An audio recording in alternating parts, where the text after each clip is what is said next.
Tuesday readings. Tuesday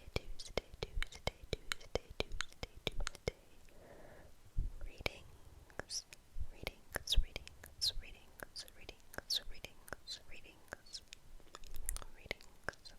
And for our Tuesday readings, we will be continuing with our book series, The Chronicles of Vladimir Tod. The Chronicles of Vladimir Tod. The Chronicles of Vladimir Tod. Book 2. Book 2. Book 2. Let's do some book sounds for you guys.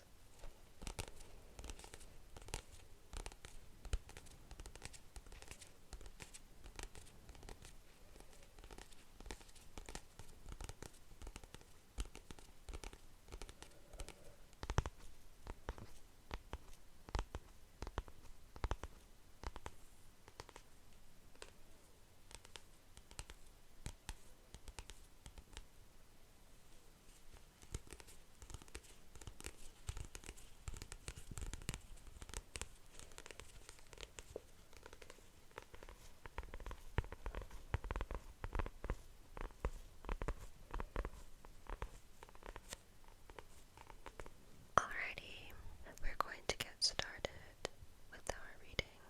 I hope you guys enjoy the video and are able to sit back, close your eyes, and relax.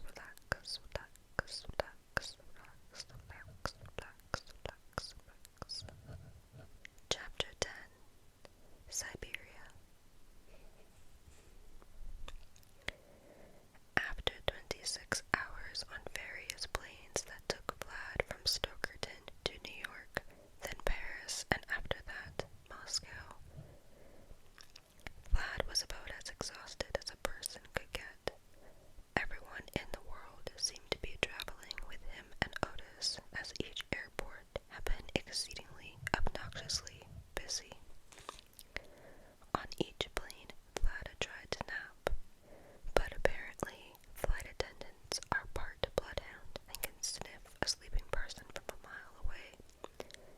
By their third flight, he'd become convinced that it was written in their flight attendant bylaws that if anyone within their reach on an airplane begins to feel remotely drowsy, they should offer them a drink, or some pretzels, or one of those stupid little pillows that were barely big enough to cover Vlad's ear, let alone cushion his head against the window. Otis had apparently no trouble snoozing his way from Moscow to Novosibirsk, Russia, as he'd snored quietly into Vlad's ear for roughly an hour before Vlad nudged him.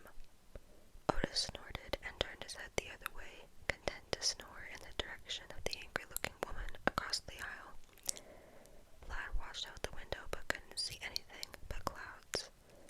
His entire body felt alive with energy. Soon he began getting instruction on telepathy from what Otis had said, one of the oldest, most talented vampires around. The anticipation was making it increasingly difficult to keep still. He sighed and nudged Otis once more. This time, Otis rubbed his eyes and sat up. I must have dozed off. Did you get much sleep? Like a dog to a whistle, a thin flight attendant with brown hair tapped Otis on the shoulder. Vlad rolled his eyes before she could say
eyes, Otis's cheeks blushed pink. When you're older, much older, let's just say we got slapped a lot. Vlad shook his head in bemusement. What's Vicus like, anyway?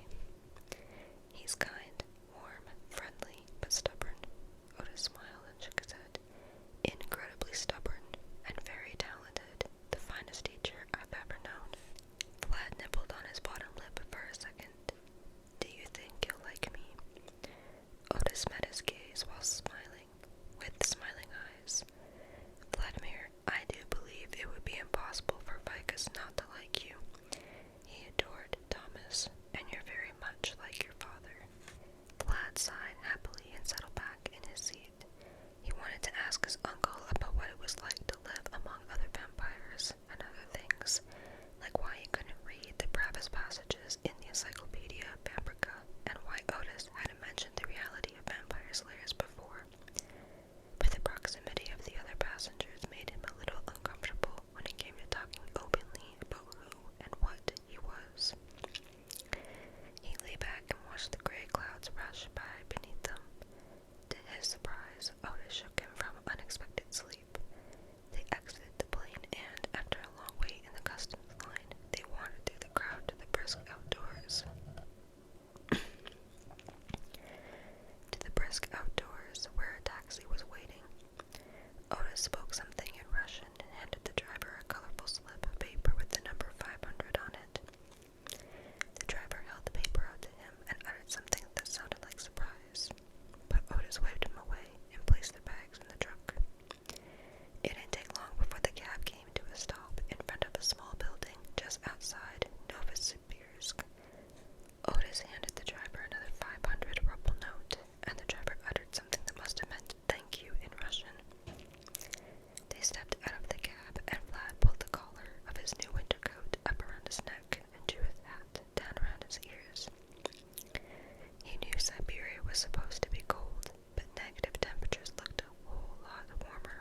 village is just down this hill in the valley below.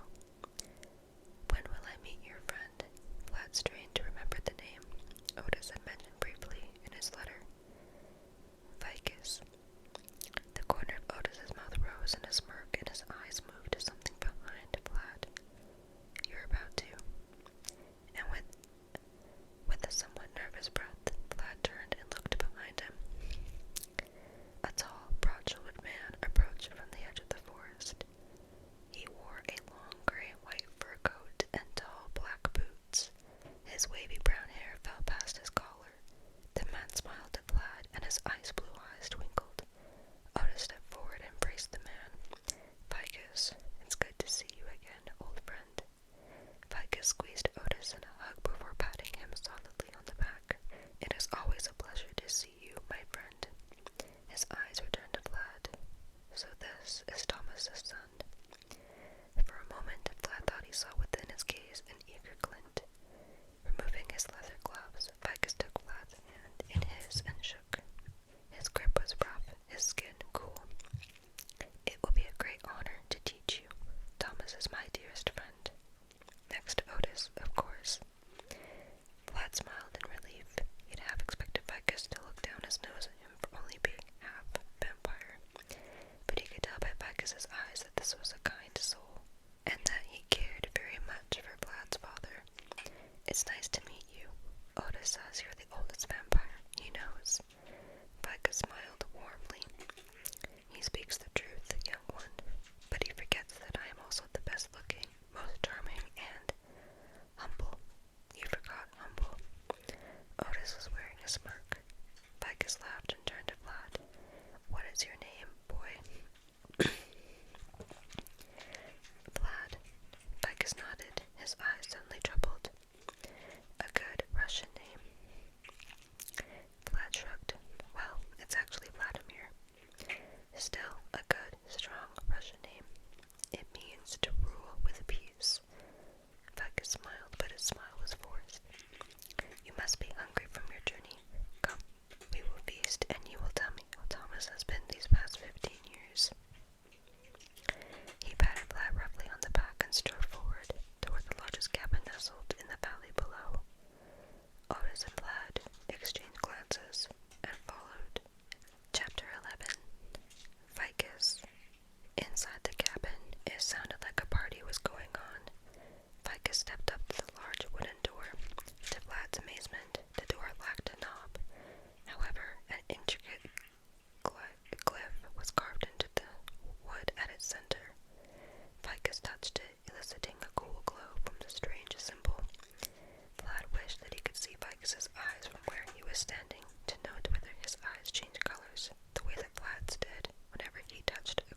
his lips and sipped. The liquid was warm and spiced. It was clearly blood. Oh, positive. Vlad was sure. But behind that tangy flavor was another, spicier taste.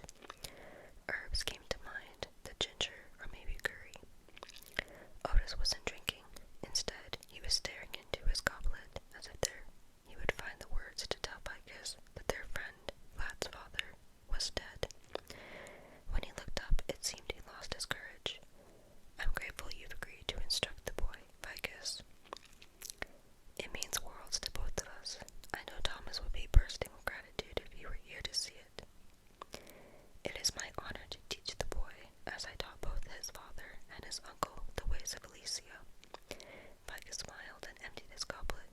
He held it out to Tristan, who refilled it with hesitation. So, Vladimir, what think you of Russia so far? Vlad tried to think of a compliment. It wasn't hard. The countryside he'd seen by dog sled was breathtaking, but it sounded like such a cop-out to say Vicus's homeland was beautiful. Vlad cleared his throat and let a second thought slip out of his mouth. It's cold here. All eyes around the table were locked on him again. At the same moment, each of the gathered vampires burst into hearty laughter. Vicus followed suit. Vlad breathed a small sigh of relief. That strange feeling that they were all still watching him lessened, but not by much. Vicus relaxed back in his seat. True, she may be a cold woman, our Mother Russia, but her beauty is uncomparable and her loyalty unchallenged. Siberia is one of the great untouched places in the world. They ate and drank for over an hour. Otis even convinced Vlad to give the beef stroganoff a try. He hated it and immediately spit the cooked meat and sauce into his napkin, but at least he tried it. After he did, Vicus gestured for Tristan to refill Vlad's glass. So tell me, Malyenki, Diavo, how my dear friend Thomas is faring. I have missed his company greatly. Vlad paused at the strange name and exchanged glances with Otis. Otis's eyes shimmered and Vlad cleared his throat. It had to be said. I'm sorry to be the one to tell you, Vicus, but my parents died 4 years ago in a house fire. The crowd grew grimly silent. Stunned faces turned to look at Vlad. One vampire dropped his chicken leg back onto his plate. Goblets of blood wine slowly found their way back to the table. Vicus slumped back in his chair, and with terrible, disbelieving pain in his eyes, he looked at Otis. Is this true? Thomas is dead. At his nod, Vicus dropped his eyes. For a moment it seemed the reverie had ended, but then Vicus raised his goblet high and called out, To our fallen comrade. Every glass was raised and every voice cried out, To our fallen comrade, over and over again. Vlad's eyes misted over. He had no idea his dad had been so beloved, or that his dad had ever been to Siberia. At the far end of the table, a group of vampires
his lips.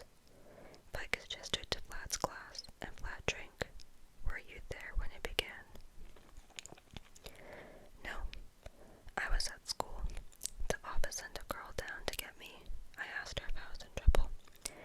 She said, no, your house is on fire. Just like that. No empathy, no pity. Just, your house is on fire. Like it happens every day. Vlad's tears lessened in momentary anger. He furrowed his brow and shook his head. After a moment, he spoke again, but this time his voice was lower, as if speaking these things aloud might awaken something ugly within him. I ran home after that. Smoke was pouring out of the windows of their bedroom. A fire truck was there, police cars, an ambulance. I think it's all a blur now.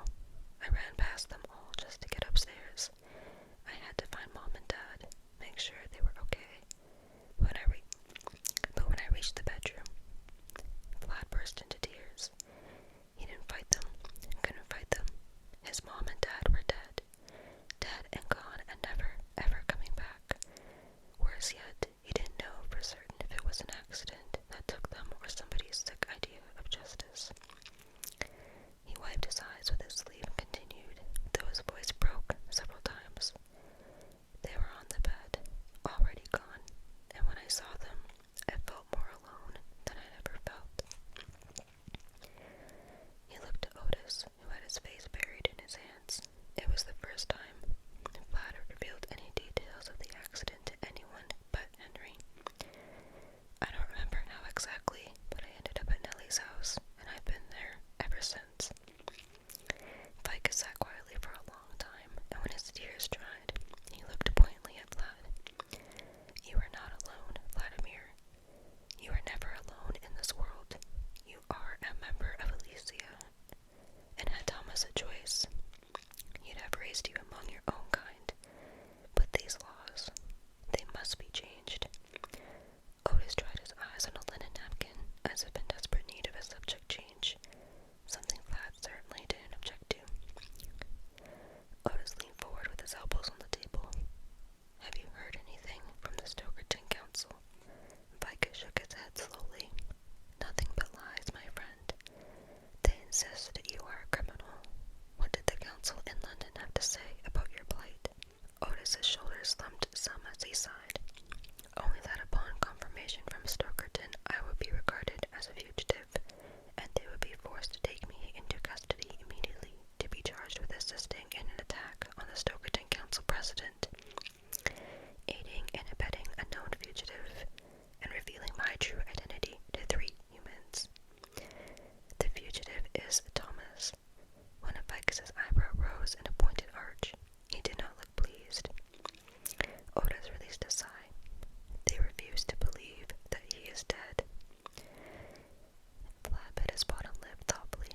What if I tell them what I saw? Then they'd have to believe it. Otis pursed his lips and shook his head once, his stern eyes locked on Vlad. I don't want you anywhere near those councils until this matter is cleared up. Vlad sank down in his chair, clutching his half-empty goblet to his chest. I'm just trying to help. Otis managed to smile then, and his features softened. Don't worry, Vlad. I'm in good hands here with Ficus, and I have friends all over the world who are willing to help me. Vampire friends, of course. Vlad furrowed his brow in confusion. Wait a minute. You only revealed to 2 humans that you're a vampire, Nellie and Henry. I also revealed it to you. Remember, Vladimir, so long as you carry the Lucius, all of Elysia insists that you are human, even though they know that that is not the case. They would rather insist on that. They would rather insist on that than admit that they are incapable of bringing a child to justice due to the terrible possibility that you may be what they fear you to be. Pride is a terrible weakness to have. Otis released a sigh and reached for his glass. Of course, should they find a way to take the Lucius from you, you'll be in as much trouble as I am.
Perhaps they are right.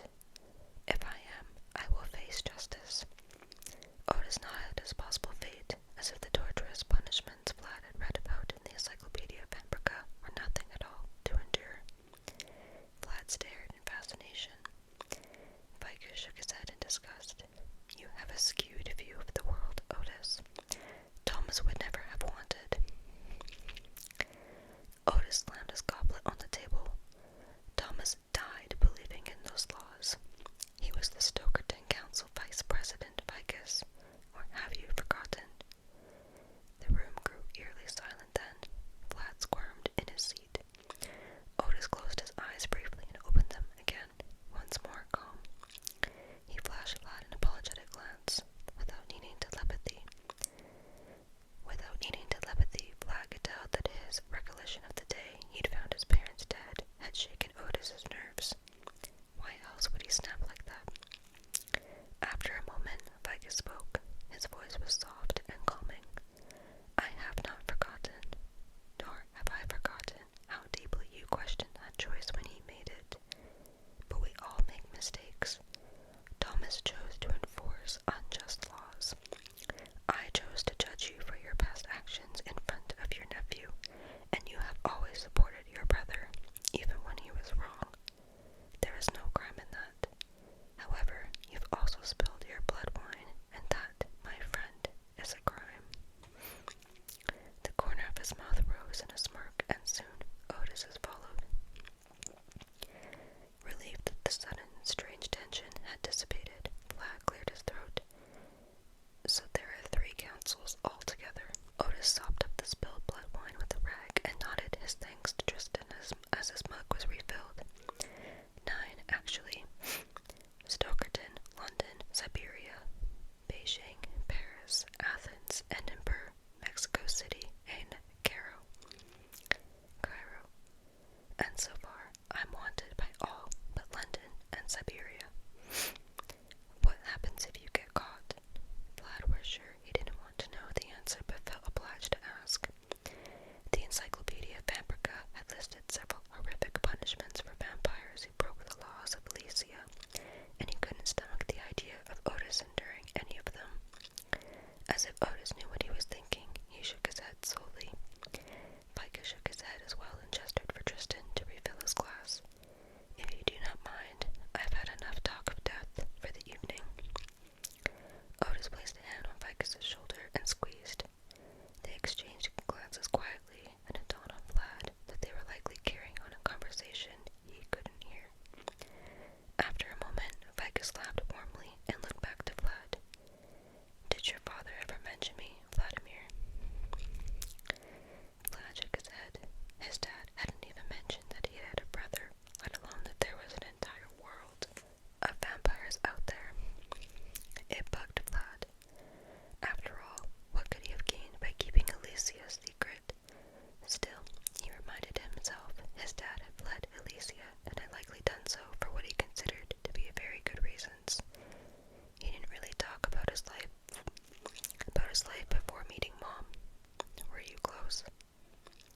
Have you never mentioned me to this boy?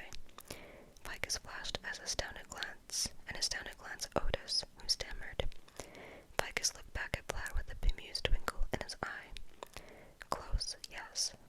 I was made into a vampire many years before your father and uncle, but we nevertheless shared a kinship from the day we met.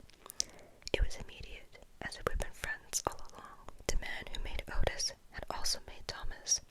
They were brothers, and I was their grateful tag-along. For a time, they even shared my home there. Together we found more trouble and shared more laughter than any friends I have ever known. Otis swallowed a mouthful of the sweet liquid. I'm sorry, Vicus. I should have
does it mean?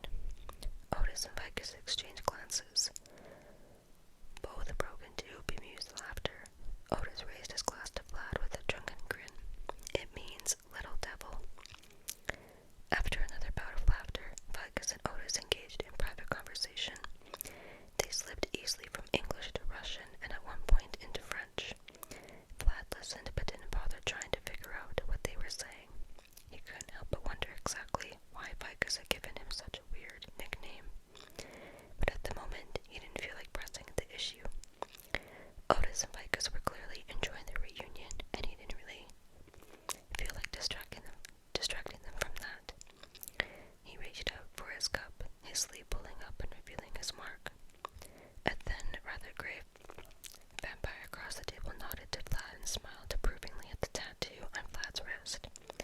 Vlad beamed, drank from his glass, and sank down in his chair, content to share space with his vampire brethren. So this was Alicia.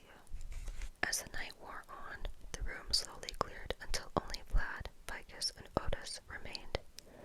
Otis placed his goblet on the table next to Vlad's. He looked happier than Vlad had ever seen him. I owe you much gratitude for your hospitality, Vicus. I have not enjoyed the likes of Alicia in some time. Vicus smiled, refilling Otis's goblet. It is my pleasure. I hope that you will consider remaining on a permanent basis. I'm quite certain we can clear up the misunderstanding in Stokerton. Otis's smile slipped. He shook his head. No, I can't risk it, but thank you for offering.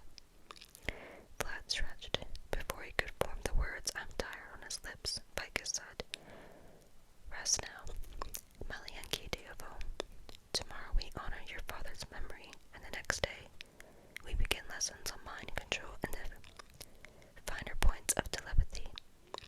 With a yawn, Vlad followed Tristan to one of the spare bedrooms and collapsed into bed. His head had barely hit the pillow before his eyes were closed, and he was sleeping peacefully. Alrighty guys, I'm going to stop there for tonight. I hope you guys enjoyed the video and were able to relax,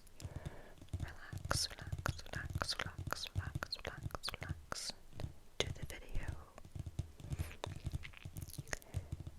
If this video piqued your interest at all, feel free to leave a like and a comment.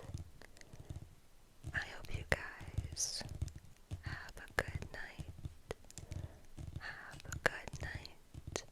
Sleep tight. And sleep tight. And as that saying